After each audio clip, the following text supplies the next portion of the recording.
Entrevista. Así lo dice la Mona. Esta tarde con la doctora Lorey Jiménez, quien es la jefa del Laboratorio de Genética Molecular de la máxima casa de estudios, la UNAM, en ciencias médicas con especialización en microbiología, egresada de la Universidad de Harvard. Muchas gracias, doctora, por tomar al 760 de Cuadrante ABC Radio en su tiempo, y buenas tardes para usted.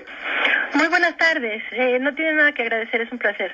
Doctora, su opinión desde el punto de vista de su área de investigación respecto a la toma de decisiones asumida por el sector salud federal ante la propagación de COVID-19, es decir, la crisis sanitaria que vive el país y el mundo. Sí, bueno, las decisiones que se han tomado hasta ahora han sido muy lamentables verdaderamente, y creo que la cuenta de 21.825 muertos, según el recuento oficial del día de ayer, pues lo dice más que todo, ¿no? Lo dice más fuerte que cualquier otra cosa. Las decisiones que se han tomado con respecto al control de la pandemia han estado mal dirigidas, mal guiadas. Es decir, que se ha hecho nada o muy poco para controlar la dispersión de los contagios y para dar atención temprana a las personas. Esto ha elevado, desde luego, que el número de contagios, pero también el número de hospitalizados y, desde luego, el número de defunciones. Entonces, mientras las autoridades no tomen medidas, tanto para cortar las cadenas de contagios en la comunidad, como para, y haciendo esto, dar seguimiento a todos los casos, con la posibilidad de poderles dar atención temprana, ¿sí? Las defunciones no van a disminuir. Entonces es muy importante que haya un cambio en la estrategia que se está llevando. La mitigación, que es lo que se hace ahorita, ¿no? Que es un encierro generalizado, indiscriminado, de todo el mundo quédese en su casa, lávese las manos, póngase un cubrebocas, no se toque la cara, qué sé yo, y cerrar negocios y todo lo demás. Esto es mitigación. Esto ayuda, desde luego, ayuda a disminuir el ritmo de contagios, pero no ayuda a interrumpir la transmisión de los contagios.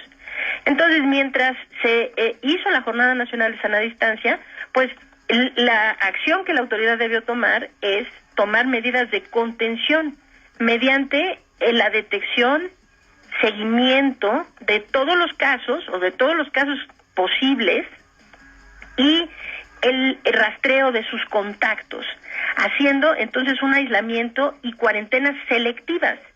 Esto permite entonces que la población pueda llevar actividades relativamente normales, solo con vigilancia sanitaria y demás, ¿no? Con precauciones con medidas preventivas, pues, y para disminuir el impacto económico y disminuir el número de muertes. Pero como esto no se hace, pues termina la jornada, los contagios siguen altos, la gente sale cada vez más a la calle, los contagios aumentan cada vez más.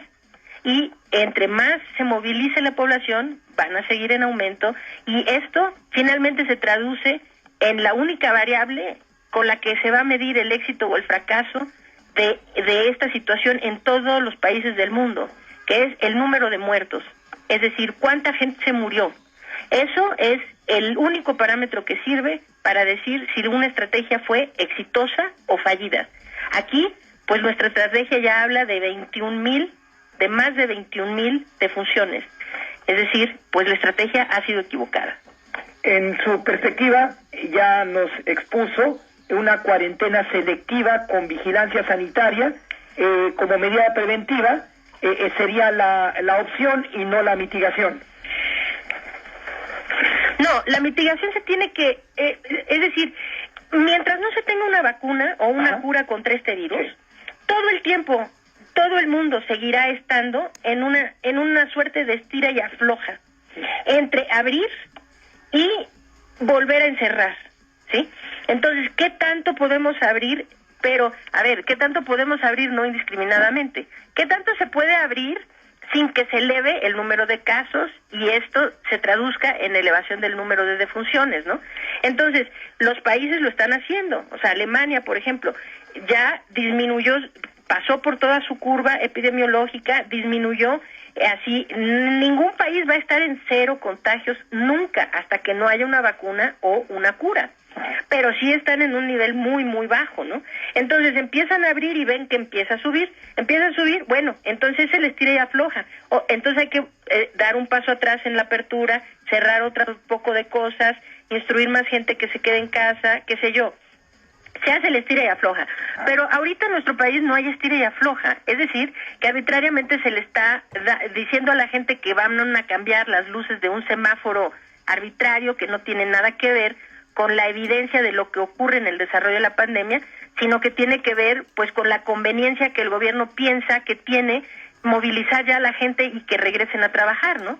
Entonces, pero pues, y estamos en pleno pico, no pico pues, o sea, estamos en pleno ascenso y el pico pues no se ve en ninguna parte cerca, mientras no se aborde la contención de los contagios.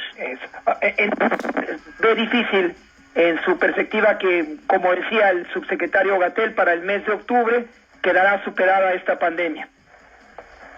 Sí, lo veo muy difícil. Ajá. Lo veo muy difícil. O sea, es que superar la pandemia no va a ocurrir solo, no ocurre solo.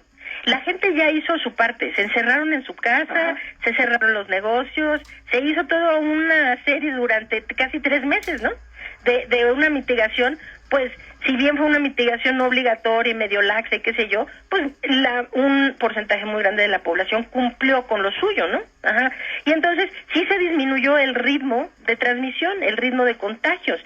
Pero mientras esto ocurría, la autoridad tuvo que haber intervenido, ¿sí? Con la detección de casos mediante la ampliación del número de pruebas diagnósticas, con el seguimiento de esos casos y con el rastreo de los contactos, poniendo a todos los positivos en aislamiento obligatorio y a todos los sospechosos en cuarentena. Esto hubiera cortado las cadenas de contagio, permitiendo que ahora sí la gente salga a la calle con seguridad, es decir, sin tener el riesgo inminente de contagiarse. Qué barbaridad.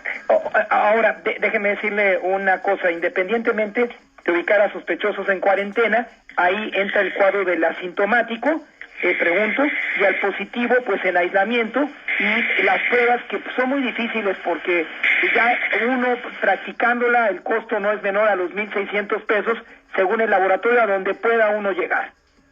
Sí, bueno, no, ahí hay que hacer hincapié en algo. Ajá. Esto no es, hacerse pruebas no es un error así diametral, ¿no? Que la autoridad diga que hacerse pruebas, dejar eso como responsabilidad de la ciudadanía.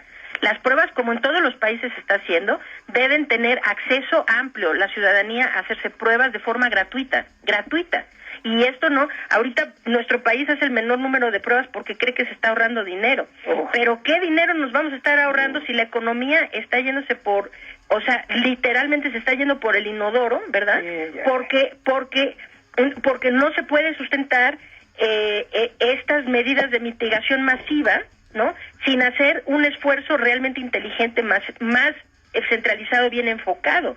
Entonces, las pruebas se tienen que ampliar, pero no porque la gente vaya y se las haga. Una prueba, la realización de una prueba en un laboratorio, o sea, yo tengo un laboratorio, si yo en mi laboratorio hiciera una prueba para detectar COVID mediante RT-PCR, que es la prueba que se hace, esa prueba por prueba no me costaría más de $5 hacer una prueba. Eso es lo que cuesta en la realidad una prueba. Ahora, que un laboratorio le dé en 3,000, 4,000 o 10,000 pesos, pues eso es lo que el laboratorio le aumenta, ¿no? Pero el gobierno, si instituyera en realidad una estrategia inteligente, pues no estaría comprándole pruebas a China, ¿verdad? Estaría haciendo la materia prima aquí en México y comprando, si bien tal vez nada más los hisopos, ¿no? Para tomar las muestras, pero todo lo demás aquí en México existe la infraestructura, existen los laboratorios, existe el personal entrenado y capaz en el área científica para poder hacer pruebas a gran escala si se le pusiera un poquito de interés, de empeño y una mínima inversión. Entonces, esas pruebas ahora, o sea, se nos dice, por ejemplo, la jefa de gobierno de la Ciudad de México dice que va a ampliar las pruebas en la Ciudad de México por 2,700 al día. Pues está muy bien que haga un esfuerzo y eso se lo aplaudo, ¿no? O sea, que haga pero 2,700 pruebas es nada.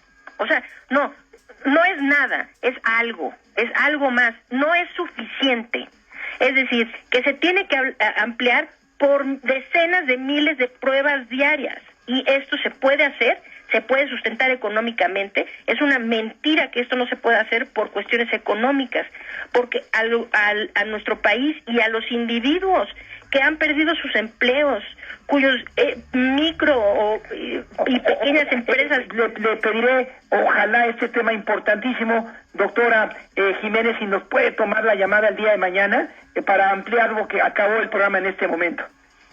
Sí, con mucho gusto. Muchas gracias, doctora Jiménez, por asistir a esta entrevista con AS Radio. Llegamos a la parte final de este espacio informativo. Gracias.